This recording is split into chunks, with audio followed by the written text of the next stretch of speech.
이순신 장군이 7년간 전쟁터에서 가장 경계한 것은 적이 아니었습니다. 전쟁터에서 실수는 용서받지 못한다. 한 번의 실수가 1000명을 죽인다. 1592년부터 1598년까지 그 긴 전쟁 동안 이순신은 수많은 장수들을 보았습니다. 뛰어난 장수도 있었고 용감한 장수도 있었고 충성스러운 장수도 있었습니다. 하지만 살아남지 못한 장수들이 더 많았습니다. 왜 죽었습니까? 실수 때문이었습니다. 작은 실수, 사소한 방심, 한순간의 판단착오. 그것이 전멸로 이어졌습니다. 칠천량 해전을 생각해 보십시오. 원균이 지휘했습니다. 용감했습니다. 하지만 실수했습니다. 조선 수군 전체가 전멸했습니다. 단 하나의 실수가 모든 것을 무너뜨렸습니다. 이순신은 부하 장수들에게 끊임없이 경고했습니다. 전쟁터에서는 두 번째 기회가 없다고. 한 번 실수하면 끝이다고. 실수는 피할 수 없다고 하지 마라. 경계하면 막을 수 있다고 했습니다. 그는 말했습니다. 전쟁에서 이기는 것보다 중요한 것이 있다고.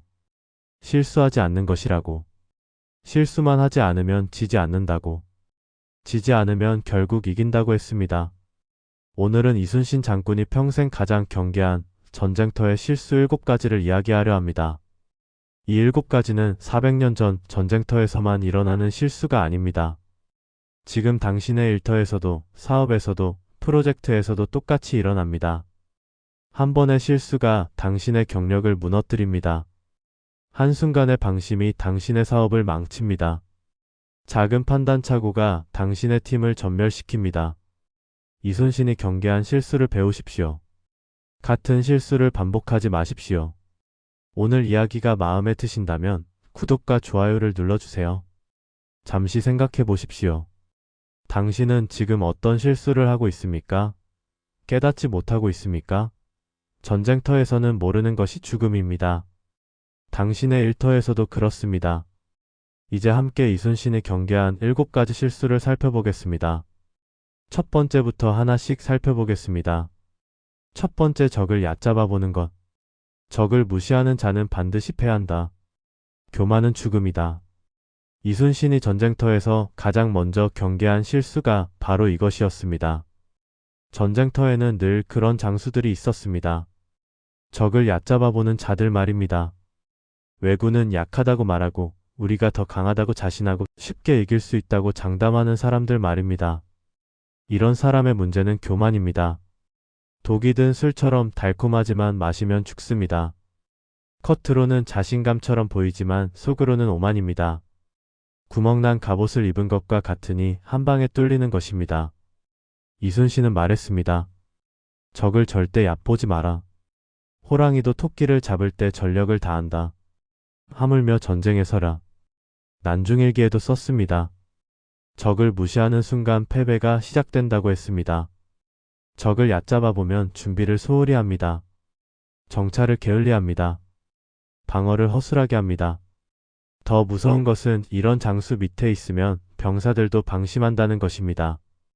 긴장이 풀리게 되고 경계가 느슨해지게 되고 훈련이 엉망이 되게 됩니다. 그렇게 당신의 군대 전체가 무너집니다. 당신의 자신감을 교만으로 바꾸는 실수입니다. 이순신은 단호하게 말했습니다. 적을 얕보는 자 반드시 죽는다고. 그 장수 밑에 있으면 병사들도 함께 죽는다고 했습니다. 두 번째, 정보를 무시하는 것. 정보를 무시하는 자는 눈 감고 싸우는 것과 같다. 반드시 진다. 이순신이 두 번째로 경계한 치명적 실수가 바로 이것이었습니다. 어떤 장수들은 정보를 가볍게 여겼습니다. 정찰병의 보고를 무시했고 포로의 증언을 믿지 않았고 지형 답사를 귀찮아했습니다. 이런 사람의 문제는 오판입니다. 지도 없이 항해하는 배처럼 어디로 가는지 모릅니다. 비유하자면 안개 속을 달리는 것이니 절벽으로 떨어지는 것입니다. 이순신은 부하들에게 말했습니다. 정보가 곧 생명이다. 적의 배가 몇 척인지 어디에 있는지 무엇을 하는지 알아야 한다. 모르고 싸우면 죽는다고 했습니다. 정보를 무시하면 매복에 당합니다. 함정에 빠집니다. 포위당합니다. 더 무서운 것은 이런 장수는 적의 약점을 모른다는 것입니다. 공격할 곳을 모르게 되고 방어할 곳을 모르게 되고 이길 방법을 모르게 됩니다. 그렇게 당신의 기회를 모두 놓칩니다. 당신의 눈을 멀게 하는 실수입니다. 이순신은 말했습니다. 정보를 무시하는 자 멀리하라고. 그 사람 곁에 있으면 당신도 눈먼 채로 싸우게 된다고 했습니다. 세 번째, 병사를 혹사하는 것. 병사를 혹사하는 장수는 스스로 전력을 깎는다. 어리석다. 이순신이 세 번째로 경계한 치명적 실수가 바로 이것이었습니다. 어떤 장수들은 병사를 소모품처럼 대했습니다. 쉴 틈 없이 훈련시켰고 제대로 먹이지 않았고 아파도 돌보지 않았습니다. 이런 사람의 문제는 단견입니다. 마른 나무에 물을 주지 않는 것처럼 결국 말라 죽습니다. 칼날을 갈지 않고 계속 쓰는 것과 같으니 무뎌져서 쓸모 없어지는 것입니다. 이순신은 말했습니다. 병사가 쓰러지면 싸울 사람이 없다. 병사를 아끼는 것이 전력을 지키는 것이다. 혹사하는 자는 스스로 군대를 무너뜨린다고 했습니다. 병사를 혹사하면 사기가 떨어집니다. 충성심이 사라집니다. 전투력이 약해집니다. 더 무서운 것은 이런 장수 밑에서는 병사가 도망친다는 것입니다. 탈영이 늘어나게 되고 항명이 일어나게 되고 반란이 생기게 됩니다. 그렇게 당신의 군대가 안에서부터 무너집니다. 당신의 힘을 스스로 버리는 실수입니다. 이순신은 말했습니다. 병사를 혹사하는 자 경계하라고. 그 장수는 결국 혼자 남아 싸우다 죽는다고 했습니다. 여기까지 세 가지를 살펴봤습니다. 적을 얕잡아보고 정보를 무시하고 병사를 혹사하는 것. 이것만으로도 무너지기 충분합니다. 하지만 더 치명적인 실수들이 남아 있습니다. 이제 남은 네 가지를 살펴보겠습니다. 더 조심하십시오. 네 번째, 공을 혼자 차지하려는 것. 공을 툭 차지하려는 자는 결국 모든 것을 잃는다. 탐욕이다. 이순신이 네 번째로 경계한 치명적 실수가 바로 이것이었습니다. 전쟁터에는 늘 그런 장수들이 있었습니다. 공을 혼자 차지하려는 자들 말입니다. 부하의 공을 가로채고 동료의 공을 깎아내리고 자신의 공만 과장하는 사람들 말입니다. 이런 사람의 문제는 탐욕입니다. 독을 담은 항아리처럼 겉은 그럴듯하지만 속은 썩었습니다. 비유하자면 물을 톡 좀 하려는 것이니 샘이 말라버리는 것입니다. 이순신은 말했습니다. 공은 나누는 것이다. 혼자 차지하려는 자는 신뢰를 잃는다. 신뢰를 잃으면 아무도 따르지 않는다. 혼자서는 이길 수 없다고 했습니다. 공을 혼자 차지하려 하면 부하가 반발합니다. 동료가 협력하지 않습니다. 고립됩니다. 더 무서운 것은 이런 장수 밑에서는 아무도 최선을 다하지 않는다는 것입니다. 어차피 내 공이 아니다라고 생각하게 되고 적당히 하게 되고 결정적 순간에 돕지 않게 됩니다. 그렇게 당신은 위기에 혼자 남습니다. 당신의 신뢰를 무너뜨리는 실수입니다. 이순신은 말했습니다. 공을 톡 차지하는 자 멀리하라고. 그 사람은 결국 혼자가 되어 무너진다고 했습니다. 다섯 번째, 감정에 휘둘리는 것. 분노로 싸우는 자는 판단을 잃는다. 반드시 실수한다. 이순신이 다섯 번째로 경계한 치명적 실수가 바로 이것이었습니다. 어떤 장수들은 감정을 다스리지 못했습니다. 적에게 화를 냈고 부하에게 분노했고 상황에 좌절했습니다. 이런 사람의 문제는 충동입니다. 거친 파도처럼 방향을 잃고 흔들립니다. 비유하자면 붉게 달아오른 쇠와 같으니 형태를 잃어버리는 것입니다. 이순신은 말했습니다. 전쟁터에서 감정은 적이다. 분노하면 판단이 흐려진다. 두려워하면 용기를 잃는다. 기뻐하면 방심한다. 감정을 다스려야 이긴다고 했습니다. 감정에 휘둘리면 성급하게 공격합니다. 함정에 빠집니다. 전략을 버립니다. 더 무서운 것은 이런 장수의 감정이 전염된다는 것입니다. 부하들도 흥분하게 되고 냉정함을 잃게 되고 실수를 연발하게 됩니다.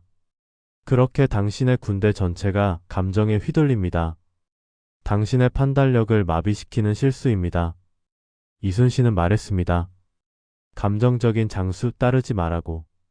그 장수는 부하들을 죽음으로 이끈다고 했습니다. 여섯 번째 상황을 오판하는 것. 상황을 잘못 읽는 자는 이길 수 있는 싸움도 진다. 무능이다. 이순신이 여섯 번째로 경계한 치명적 실수가 바로 이것이었습니다. 어떤 장수들은 상황 파악을 못했습니다. 유리한지 불리한지 몰랐고, 공격할 때인지 수비할 때인지 판단 못했고, 전진할 때인지 후퇴할 때인지 구분 못했습니다. 이런 사람의 문제는 우둔함입니다. 흐린 거울처럼 사물을 제대로 비추지 못합니다. 비유하자면 나침반 없이 항해하는 것이니 표류하는 것입니다. 이순신은 말했습니다. 상황을 정확히 읽어야 한다. 지금이 공격할 때인가 기다릴 때인가? 적이 약한가 강한가? 잘못 판단하면 전멸한다고 했습니다. 상황을 오판하면 때를 놓칩니다. 불리한 곳에서 싸웁니다. 헛된 희생만 늘립니다. 더 무서운 것은 이런 장수는 병사들의 목숨을 헛되이 낭비한다는 것입니다. 이길 수 없는 싸움을 하게 되고 필요 없는 희생을 만들게 되고 승산 없는 전투를 강요하게 됩니다. 그렇게 당신의 전력을 허비합니다. 당신의 기회를 낭비하는 실수입니다. 이순신은 말했습니다. 상황을 오판하는 자 경계하라고. 그 장수 밑에서는 병사가 개죽음 당한다고 했습니다. 일곱 번째 원칙을 쉽게 버리는 것. 원칙 없는 장수는 뿌리 없는 나무와 같다. 쓰러진다. 이순신이 마지막으로 경계한 가장 치명적인 실수가 바로 이것이었습니다. 어떤 장수들은 원칙이 없었습니다. 상황에 따라 말을 바꿨고, 이익에 따라 태도를 바꿨고, 압력에 따라 입장을 바꿨습니다. 이런 사람의 문제는 무원칙입니다. 갈대처럼 바람에 흔들립니다. 비유하자면 기둥 없는 집과 같으니 무너지는 것입니다. 이순신은 말했습니다. 원칙을 지켜야 한다. 상황이 어렵다고 원칙을 버리면 신뢰를 잃는다. 원칙이 없으면 중심이 없다. 중심이 없으면 무너진다고 했습니다. 원칙을 버리면 부하가 혼란스러워합니다. 무엇을 따라야 할지 모릅니다. 조직이 흔들립니다. 더 무서운 것은 이런 장수 밑에서는 아무도 믿지 못한다는 것입니다. 오늘 한 말을 내일 바꿀 것이라고 생각하게 되고 저 사람은 신뢰할 수 없다고 판단하게 되고 차라리 내 길을 가겠다고 결심하게 됩니다. 그렇게 당신 주변이 텅 비게 됩니다. 당신의 중심을 없애는 실수입니다. 이순신은 말했습니다. 원칙 없는 자 절대 따르지 말라고. 그 사람은 위기가 오면 가장 먼저 도망친다고 했습니다. 1598년 11월 노량해전. 이순신의 마지막 전투였습니다. 그날도 이순신은 실수하지 않았습니다. 적을 결코 얕보지 않았습니다. 정보를 철저히 수집했습니다. 병사를 아꼈습니다. 공을 나눴습니다. 냉정을 유지했습니다. 상황을 정확히 판단했습니다. 원칙을 지켰습니다. 그래서 이겼습니다. 하지만 총탄에 맞아 쓰러졌습니다. 적의 유탄이었습니다. 실수가 아니었습니다. 운명이었습니다. 내 죽음을 알리지 마라. 마지막 말이었습니다. 죽는 순간까지 실수하지 않았습니다. 이순신이 평생 깨달은 것은 명확했습니다. 전쟁에서 이기는 비결은 특별한 것이 아니라는 것. 실수하지 않는 것이라는 것. 남들이 하는 실수를 하지 않으면 저절로 이긴다는 것. 완벽할 필요는 없지만 치명적인 실수는 피해야 한다는 것이었습니다. 오늘 이야기한 7가지. 이것은 이순신이 가장 경계한 실수들입니다. 적을 얕잡아보고 정보를 무시하고 병사를 혹사하고 공을 툭 차지하고 감정에 휘둘리고 상황을 오판하고 원칙을 버리는 것. 이 7가지는 전쟁터에서만 일어나는 실수가 아닙니다. 당신의 일터에서도 사업에서도 프로젝트에서도 똑같이 일어납니다.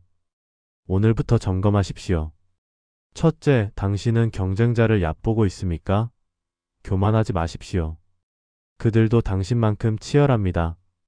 둘째, 당신은 정보를 무시하고 있습니까? 시장을 조사하십시오. 모르는 것이 가장 위험합니다. 셋째, 당신은 팀원을 혹사하고 있습니까? 쉬게 하십시오.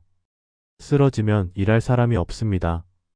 넷째, 당신은 공을 혼자 차지하려 합니까? 나누십시오. 톡 차지하면 혼자 남습니다. 다섯째, 당신은 감정에 휘둘리고 있습니까? 냉정해지십시오. 분노는 판단을 흐립니다. 여섯째, 당신은 상황을 오판하고 있습니까? 정확히 파악하십시오. 잘못 보면 실패합니다. 일곱째, 당신은 원칙을 쉽게 버립니까? 지키십시오. 원칙이 당신을 지킵니다. 이 7가지를 피하십시오. 실수하지 않으면 당신은 이깁니다. 이순신은 난중일기 마지막에 이렇게 썼습니다. 23번 싸워 23번 이겼다. 특별한 비결이 있어서가 아니다. 남들이 하는 실수를 하지 않았기 때문이다. 적을 절대 얕보지 않았다. 정보를 철저히 모았다. 병사를 아꼈다. 공을 나눴다. 냉정을 유지했다. 상황을 정확히 판단했다. 원칙을 지켰다. 이 7가지 실수를 피했다. 그것이 내가 이긴 비결이다. 당신도 이 7가지만 피하라. 그러면 이긴다.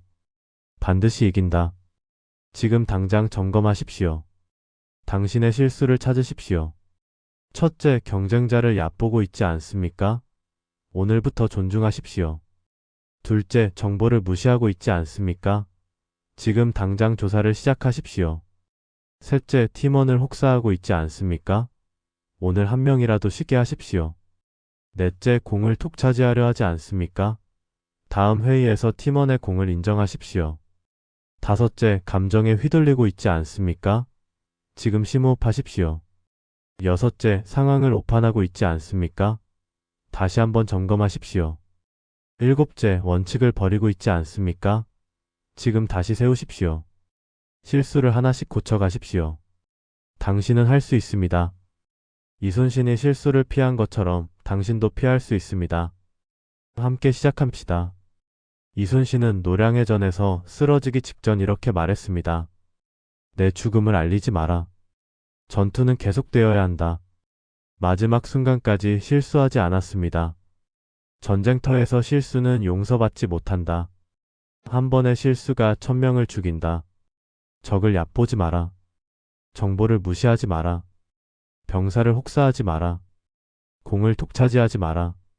감정에 휘둘리지 마라. 상황을 오판하지 마라. 원칙을 버리지 마라. 이 7가지만 피하면 진다. 실수하지 않는 것, 그것이 승리다. 당신이 실수를 피하기를 바랍니다. 오늘 이야기가 그 경고가 되었기를 바랍니다. 오늘 이야기가 당신의 마음에 작은 경고라도 전해졌다면 정말 감사합니다. 구독 버튼을 눌러주시고 좋아요 마음을 나눠주세요. 알림 설정까지 해주시면 더욱 좋겠습니다. 댓글로 여러분의 이야기를 들려주세요. 당신은 지금 어떤 실수를 하고 있습니까? 오늘 이야기 중 가장 뼈아픈 부분은 무엇이었습니까? 그 솔직한 나눔이 또 다른 분들에게 경고가 될 것입니다. 함께 실수를 피해갑시다.